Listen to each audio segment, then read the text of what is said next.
I'm out for presidents to represent me. I'm out for presidents to represent me. Come on, man. What's going on? It's your cousin Polly Rob. Welcome to another episode of the Polly Rob Podcast. Make sure you like and subscribe, and all my information on how to support the channel is down below. You know what I'm saying? I appreciate y'all always showing love. Listen, let's get right into it. Jay-Z, 30th anniversary of Reasonable Doubt. Boy, was that a concert. Now, I didn't go to the concert. Let's be clear. I didn't go to the concert because I didn't have no money for it. But I want to say this. From the clips that I've seen on that concert, boy, it was nothing short of amazing. Let's talk about some of the great things that happened on the Yankee Stadium anniversary tour, Reasonable Doubt. This is Jay-Z's very first debut album, so it means a lot to him, and it also means a lot to a lot of the fans that are Reasonable Doubt day one fans. That's a real thing. There are Reasonable Doubt Jay-Z fans, there are Blueprint fans, and then there's the billionaire businessman Jay-Z fans. They're all different, and they all operate differently. But he started off the entire... Sorry, I'm still amazed by this performance. He started off the whole concert on the Jumbotron, on the big LED screen. You will see Beyonce cutting Jay-Z's hair. She got the clippers and she's cutting Jay-Z's hair. And they're both in the seats in the seats at Yankee Stadium. Both in the seats at Yankee Stadium. She's cutting his hair, he's sitting down. And that's when you knew, from that moment you knew it was about to be a night. Jay-Z comes out, he got the New York hat on. You know he got the fresh Caesar, so you know the album coming. He got the fresh Caesar, that means the album is coming. Undoubtedly, I ain't got to make no more blogs about it. The album coming. I'm telling you now, I'm not wrong, the album coming. He comes out, fresh Caesar, Yankee hat, starts off with Can't Knock the Hustle. Performs Can't Knock the Hustle, and when it gets to the hook, who comes out instead of Mary J. Blige? Even though I wanted Mary J. Blige, you can see on my last blog, I wanted Mary J. Blige to come out for Can't Knock the Hustle. But who comes out instead? The only person that could come out if it wasn't Mary J. Blige. Beyonce, his wife. His wife is singing the hook. Oh my God. If it wasn't Mary J. Blige, it would definitely be Beyonce for sure. That was powerful. That was powerful. For the first record on Reasonable Doubt's album, and Beyonce is redoing the hook, that's powerful. I want to talk about some of the great highlights from this tour because it was a lot, but I'm only going to go through a few. You know what I'm saying? Beyonce coming out on Can't Knock the Hustle, doing the hook instead of Mary J. Blige. Even though I wanted Mary J. Blige, I still respect that Beyonce came out and did her thing. That was fire. Then you see, not directly next, I'm just going through the points that I think was great. You see Blue Ivy on the piano, on stage. She's playing a music number, and then she starts playing, feeling it. She starts off feeling it. I'm not going to lie to you. It sent chills down my spine. Because you got to remember, I'm going back to this. Jay-Z, his first debut album, Fast forward 30 years later, your firstborn child is playing the chords, the melody to Feeling It. Soon as she started with cause she had a nice, piano medley. It sounded dark, and then she played a couple keys. But as soon as you heard that bloom, bloom, bloom, bloom, bloom, bloom, bloom, bloom, bloom, bloom, she played that. Oh my goodness. That was so crazy. I resonate with that because one day I would love for my kids, or even one of my children, one of my boys, to be on stage and to play a musical number that I played years ago. That is fire. Feeling It was dope. Man, Jay-Z brought Nas out. He brought Nas out for Dead Presidents. Who would have thought? I mean, I love it. I think I called it in my last blog. Jay-Z brought out Nas. Jay-Z performed Dead Presidents 1. He didn't perform the part 2 that's on the album. He performed 1 that had the music video. And then Nas comes out. And Nas does a number of where the song is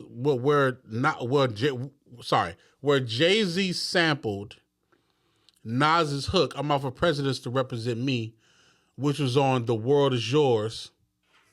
Whose World Is This?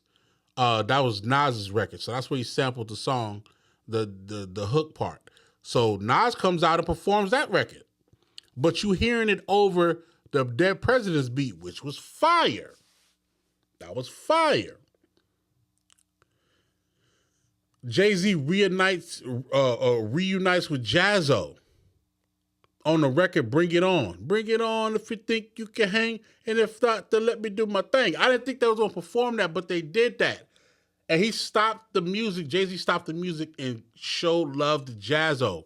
Out of all the beefs, out of all the miscommunication, out of all the back and forth, however the back and forth went, they were able to come together on stage the same way like Jay-Z did at the Roots Picnic with all of the artists from Philly that was on his label, on Rockefeller Records. He showed love to Jazzo and gave him his flowers. And I want y'all to go run up Jazzo's catalog because it's on Spotify, it's on Apple Music.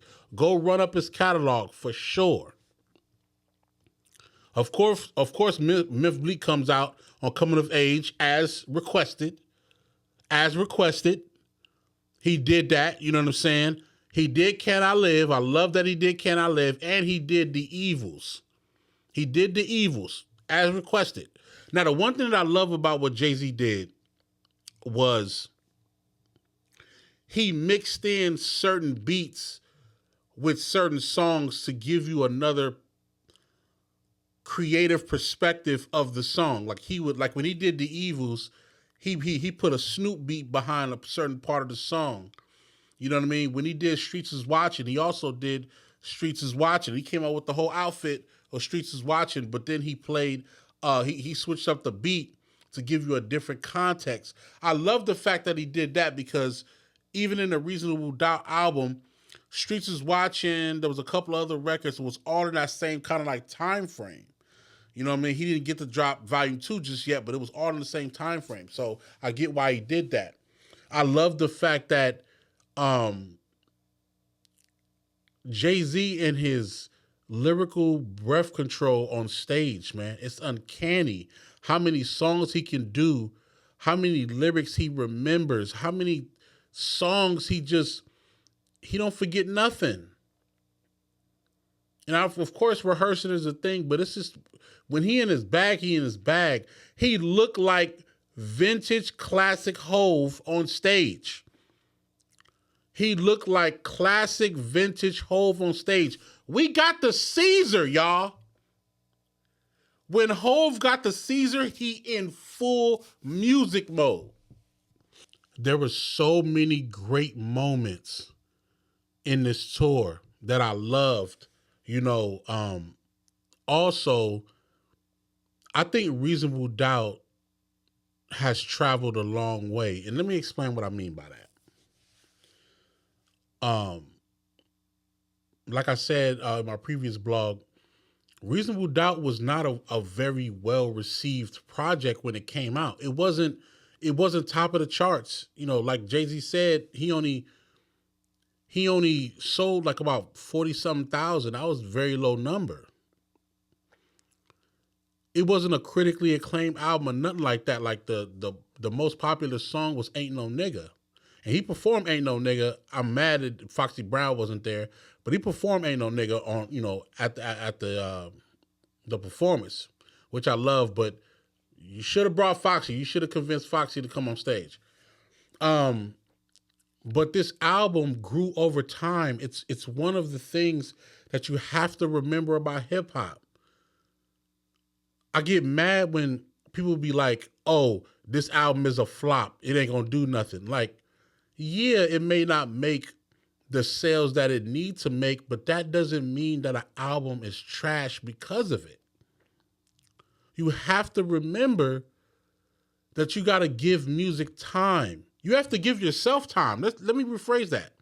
You have to give yourself time to sit with something. Like, I feel like they treat music like love at first sight. I feel like they treat people's albums like love at first sight. Like, if you don't fall in love with it at first listen, it's a flop or it's terrible or something's wrong with it. But just like you getting to know somebody, you got to get to know the person. You got to get to know the album. You got to sit with it. Sit with it for a while. See how it applies to your life. I'm pretty sure a lot of people didn't receive Reasonable Doubt that well because when it first came out, because real talk, lyrically, Jay-Z was ahead of his time. At that time, he was ahead of his time. He was rapping. He was saying some stuff that people didn't even catch up to.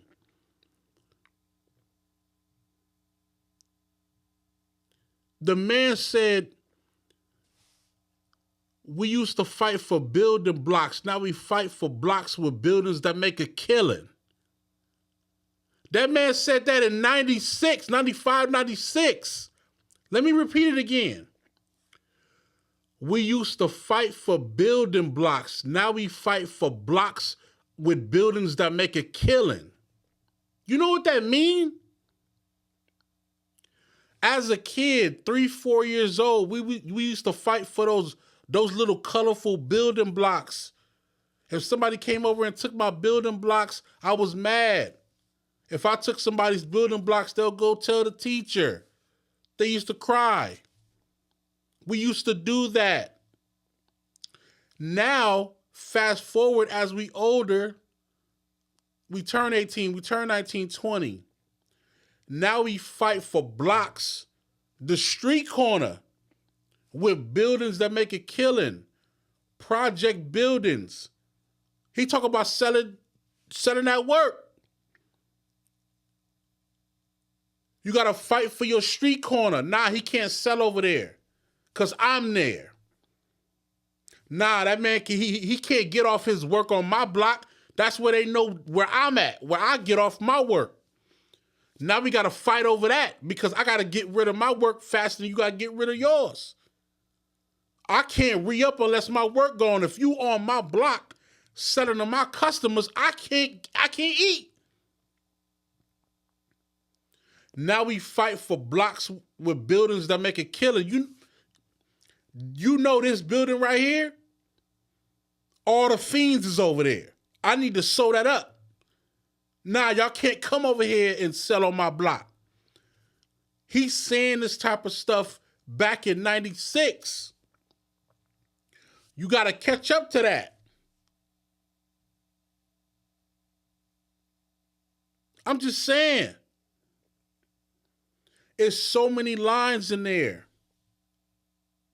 Can I Live? The record Can I Live is another record. Listen to the record. Listen to the lyrics. far beyond what you can imagine at that time. So fast forward to now, it still resonates now. That's what makes this show, this concert so great, is that he's reliving the energy and the times of what he used to be. So now, and I know a lot of y'all be trying to laugh like, oh man, why he still rapping? Why he got all this money, why he still rapping? Shame on you. For all of y'all that say that Jay-Z is a billionaire, why he still rapping? Shame on you. Let me tell you why shame on you. I'm saying this because you sound like the type of person that when you get money, you forget who you are. When you get enough money, you don't want to do what you used to do. I get that. But we talking about passion. We talking about music. We talking about your creativity. We talking about your God-given gift to dispel words in a clever way. We're not talking about just trying to get away from the hood. If it's something that you love that has gotten you this far, continue to do it when you become a billionaire or a millionaire. Shame on you to tell Jay-Z to stop rapping, or you shouldn't be rapping no more, or you shouldn't be doing what's your God-given right because you got money. Money is paper. Money is dispensable. That's nothing compared to somebody who's a creative that wakes up in the morning, think about some lines, go to the studio, tell young guru, yo, turn that beat on, I got something to say.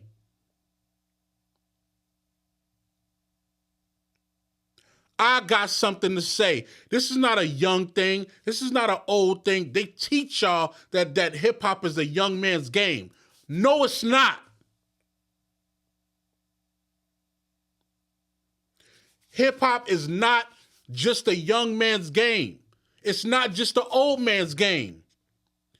Hip-hop is a game for you to enjoy no matter what age you are. If you nice, you nice.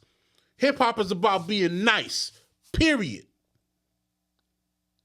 That's the energy that I'm getting from Jay-Z being on stage, continuing to give stellar performances. The man is over 50, and he's one of the top 5 performers in hip-hop right now. Tell me I'm lying.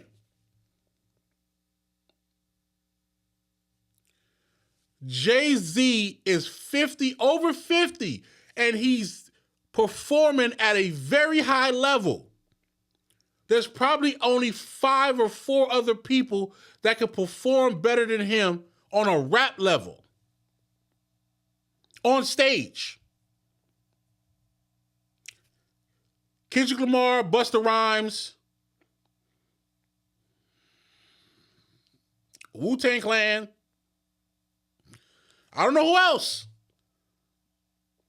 Jay-Z is performing at a high level, and I believe he will deliver music at a high level as well.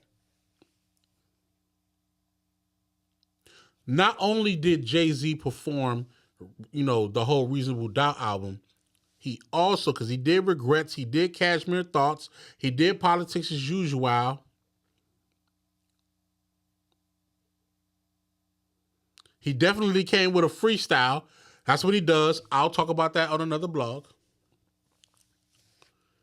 But he also performed some of his hit records.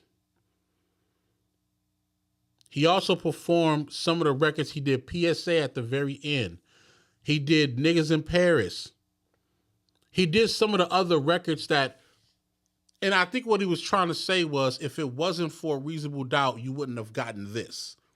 If it wasn't for Reasonable Doubt, you wouldn't have got Big Pimpin'. If it wasn't for Reasonable Doubt, you wouldn't have got H to the Izzo. Like, that's what he's trying to say by putting the set list together. If it wasn't for Reasonable Doubt, I wouldn't have gotten this far. And I respect that. Last thing I'll say before I get out of here, because I don't want to make this a long blog.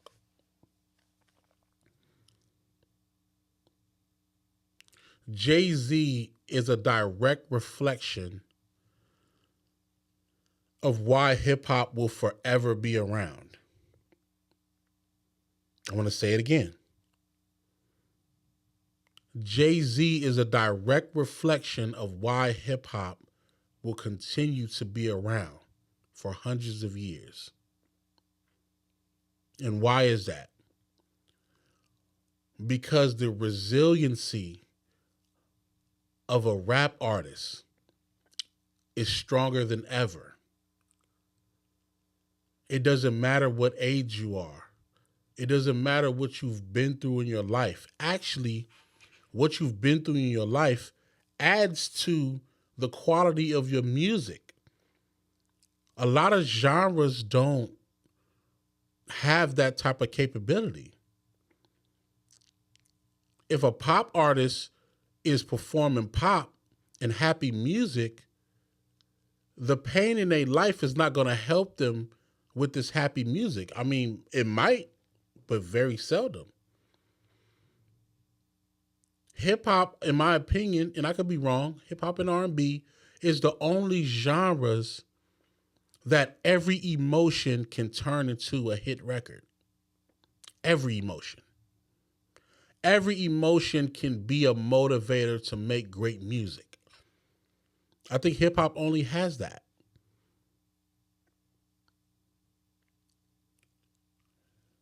There's so many artists that help us preserve our hip hop. All I'm asking the fans to do is appreciate it. Appreciate what's before you. And if you hating because your favorite artist can't perform at 50 years old, just fall back, bro. Just fall back. If you hating because your favorite artist can't give you a better performance than Jay-Z at 50 plus years old, fall back. Just fall back, bro. This is not for you. I'd rather you just appreciate what we appreciate and just move on. This Reasonable Doubt concert, performance, visuals, energy, it's not for everybody. Y'all wasn't there. I'm sorry. I gotta say it. You wasn't there, so you don't fully understand. Hopefully you can appreciate the music for what it is now, for what it does to your soul now. But we was there. I was there. I know what it feels like for me on all levels. Pause. So let us enjoy that and let us move forward with that, because the Blueprint anniversary is coming too. What you gonna do when the Blueprint anniversary comes? Now that was an album that was critically acclaimed and super great, super dope.